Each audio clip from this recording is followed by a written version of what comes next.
Hello, people, YouTube, or should I say good morning. It's time for another story.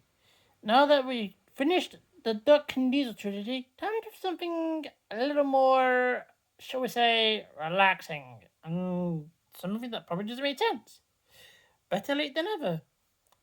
Shall we see what happens? Ready? Set. I shall begin. The engines are finding life difficult. Workmen mending the viaduct on the main line. The arches needed strengthening. The Fat Controller didn't want to close the railway while the work was done, so repairs took a long time.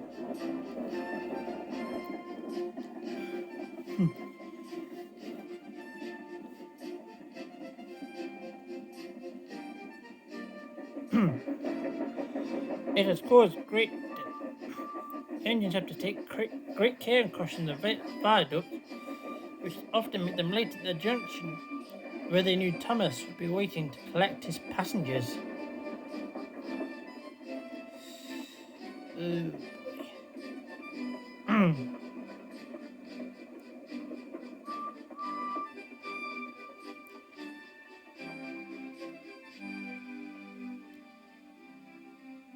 Thomas grew crosser and crosser.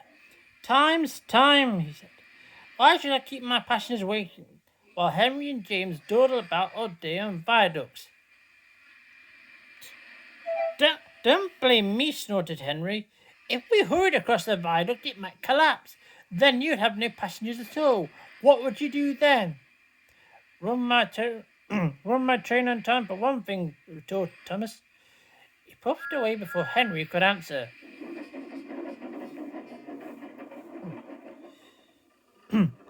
Bertie was in time for just after Thomas. Passengers found the straight from the bus to the train. They were kept waiting until Thomas arrived. Soon Bertie grew cross with Thomas. Late again, he remarked, as Thomas panted wearily in.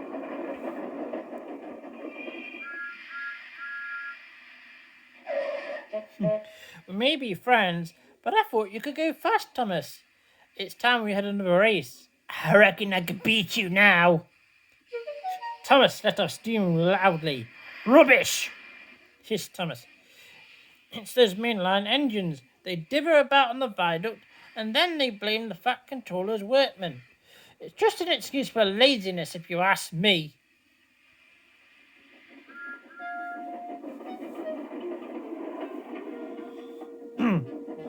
James was later than ever at the junction.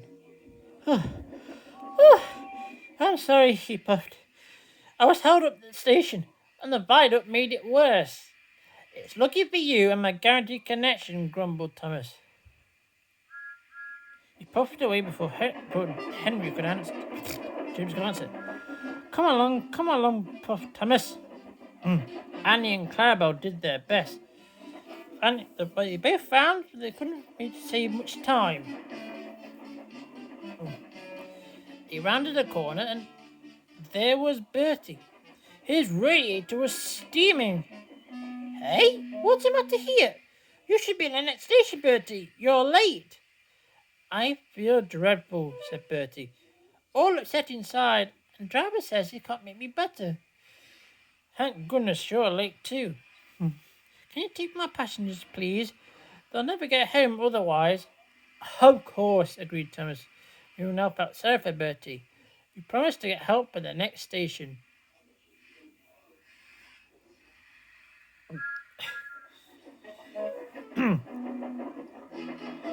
Bertie's passengers, travelling home in Hanley and Clabber, all reached home safely. When Bertie was better, he came to thank Thomas. I'm sorry I teased you about being late, he said. That's all right, said Thomas. I'm glad I could help. There are times when being late is such a bad thing after all. With the last cheerful greeting, the two friends went back to work.